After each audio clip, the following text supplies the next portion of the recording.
Welcome back to our channel. இன்னைக்கு ரொம்ப ஜாலியா எல்லாரும் மகிழ்ச்சியா இருப்பீங்க. ஏன்னா நம்மளுடைய தளபதி வந்து சிஎம் ஆக போறாரு. நாளைக்கு தான் பதவி பிரமாணம் செய்ய போறாங்க. இதுல என்ன ஒரு விஷயம் பாத்தீங்கன்னா 3 மணி 4 மணின்னு கதெல்லாம் விட்டுருந்தாங்க. லாஸ்டா பார்த்தா நாளைக்கு காலையில 10 மணிக்கே வந்து அவர் பதவி ஏற்பு விழா நடக்க போகுது. இதுல வேற பாத்தீங்கன்னா சிட்டி முழுக்க ஒரு 20 இடங்கள்ல வந்து எல்இடி டிவியை வச்சு மக்கள் எல்லாருமே பார்த்து கண்டு கழிக்கணும்ன்றது ஒரு திருவிழா மாதிரி, ஒரு கோலாகலமா, ஒரு மக்களோட செலிப்ரேஷன்ங்க. இது மக்கள் தேர்ந்தெடுக்கப்பட்ட தலைவனை கொண்டு வந்து அந்த ஒரு பதவியில உட்கார வச்சு அழகு பாக்குறது தான். இதுக்கு என்ன ஒரு விஷயம்னா, இவ்வளவு வந்து சீட்டு ஜெயிச்சவரை உள்ள உட்கார வைக்க முடியாத அளவுக்கு வந்து அரசியல் நாடகம் மேடைகள்லாம் வச்சு. அப்ப இது தெரியுதா? விஜய் அன்னைக்கே சொன்னது மேடையில, எல்லாருமே ஒண்ணுக்குள்ள ஒண்ணு, எல்லாம் மாமியார் மாமனார் மச்சான் மச்சினிச்சி மாதிரி, ஏடிஎம்கே டிஎம்கே ஆளுநர், அப்புறம் பாத்தீங்கன்னா மோடி. இல்ல இதுல என்ன ஒரு விஷயம்னா, எந்த தகவலா இருந்தாலும் இந்த மோடி அவர்கள் வந்து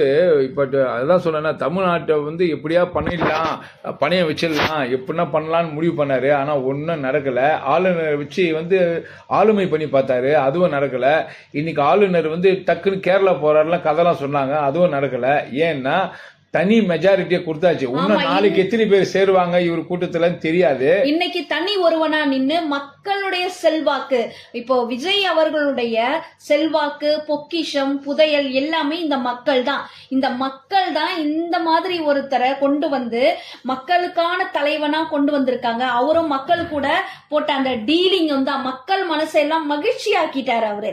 அதனால மக்கள் என்ன பண்ணிட்டாங்க, இவரை தாண்டா உட்கார வைக்கணும். இன்னும் கூட இன்னும் மிகைப்படுத்தி சொல்ல போனா இவர் தான் நிரந்தர முதல்வர் அப்படின்னு விஜய் அவர்களை கொண்டாடிட்டு இருக்கிறாங்க. என்ன பாருங்க, இதுவரையும் மக்களுக்காக எதுவுமே செய்யலன்றாங்க. ஆனா மக்களை வென்ற ஒரு மா மனிதன் அப்படின்னா விஜய் தான் நாங்க சொல்லணும். இவ்வளவு நாள் இருக்கிற பார்ட்டிஸ்லாம் அந்த கட்சி ஆட்கள் வருவாங்க இவர் அப்படின்னு கூழ கும்பிடு போடுவாங்க, குனிச்சு போவாங்க, எல்லாத்துக்கும் வந்து ஓகே அப்படின்னு சொல்லிட்டு போவாங்க. காசு பணத்தை தான் மெயினா எடுப்பாங்க. பிளஸ் வந்து பாருங்க, அடியாட்களா சேருவாங்க, அப்புறம் வந்து வட்ட செயலாளர், இப்படி ஒவ்வொரு படியா ஏறி ஏறி தான் ஒரு எம்எல்ஏவா ஆவாங்க, எம்பி ஆவாங்க, அப்புறம் மந்திரி பதவி அது இதுன்னு வாங்குவாங்க. ஆனா நம்மளோட தலைவர் விஜய் தளபதி என்ன பண்ணாருன்னா, மக்களை நீங்க அங்க இங்க சுத்தி இருக்க வேணாடா, என்னால அலையெல்லாம் முடியாதுடா, மக்களுக்கு நான் நல்லது பண்ணண்டா, டைரக்டா மக்கள் தாண்டா, மகேசனாவும் பார்க்கலாம், அம்பிகையாவும் பார்க்கலாம், எல்லா கடவுளுடைய எல்லா வடிவங்களாவும் மக்களையே அவர் பார்த்தாரு. மக்கள் காலிலே விழுந்தாரு, மக்கள்கிட்டே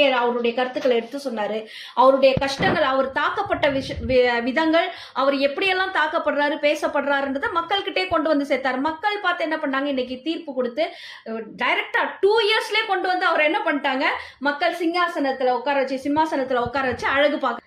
இப்போ பார்த்தீங்கன்னா புரட்சியெலாம் நம்ம நிறைய பார்த்துருக்கோங்க. நம்ம நிறைய வந்து நம்மளுடைய டீச்சர்ஸ் வந்து நம்மளுக்கு சொல்லி கொடுத்துருக்காங்க. அப்போ இப்படி புரட்சி நடந்தது, அங்கே புரட்சி நடந்தது, மக்கள்லாம் எழுச்சி மிக்க, அதாவது நிறைய ஒரு போராட்டங்களுக்கு நடுவில் வந்து சுதந்திரம் வாங்கினாங்க, விடுதலை ஆனாங்க அப்படின்லாம்.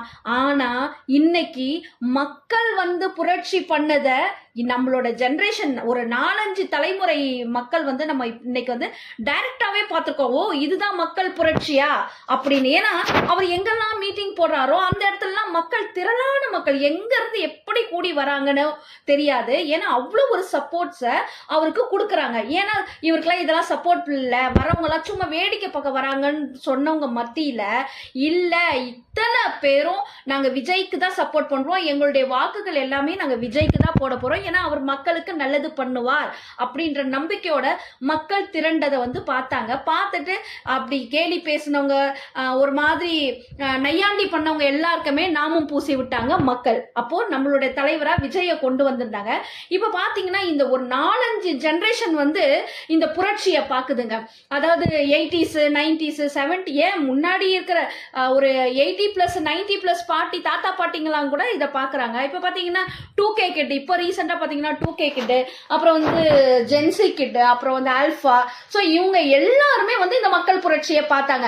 இப்போ இனி வரும் அடுத்தடுத்த ஜெனரேஷனும் என்ன பண்ணுவாங்க, இப்ப விஜய் பார்த்ததையும் இளைய தலைமுறைக்கு வழி விடுங்கள், அதுதான் நாங்க சொல்றோம். ஆமா, இளைய தலைமுறைகள் எல்லாருமே வந்து இப்போ விஜய்னா யாரு, விஜய்க்காக மக்கள் எல்லாமே எப்படி எழுந்து வந்தோம், எப்படி எல்லாம் கூடி அவரை கொண்டு வந்து அந்த சிம்மாசனத்துல சிஎம்ன்ற ஒரு பதவியில உட்கார வச்சோன்றத மக்கள் எல்லாமே பார்த்திருக்காங்க. அவரை வரவிடாம தடுத்தவங்களையும் இத்தனை ஜெனரேஷனும் பார்த்திருக்காங்க. சோ இனி வருங்காலங்கள்ல யாருமே வரமாட்டாங்க. ஏன்னா இவன் சிஎம், நிரந்தர சிஎம், அதாவது எல்லாம் கேள்விப்பட்டிருப்போம், மக்களால தேர்ந்தெடுக்கப்பட்டவர். அதனால ஒரு வாட்டி இல்ல, 2 வாட்டி இல்ல, 3 வாட்டி இல்ல, இனிமே வந்து ஏன்னா மக்களுக்கு நல்லது நடக்கும்ன்றது மக்களுக்கே தெரியுது. ஏன்னா மக்கள் பாருங்க, ஒரு சின்ன குழந்தை இன்னைக்கு சொல்றாங்க, உடனே விஜய பார்க்க வந்திருக்கோம். சோ அந்த உரிமை எங்க இருந்து வருது, உரிமை கொடுத்ததுனால தான் மக்களும் அந்த உரிமையை எடுத்துக்கிட்டாங்க. மக்கள் கிட்டையும் இவர் வந்து அந்த உரிமையை எடுத்துக்கிட்டதுனாலதான் இன்னைக்கு அவரும் சிஎம் ஆயிருக்காரு. சோ நமக்கும் நம்மளுடைய தலைவருக்கும் நல்ல ஒரு பாண்டிங் இருக்குது.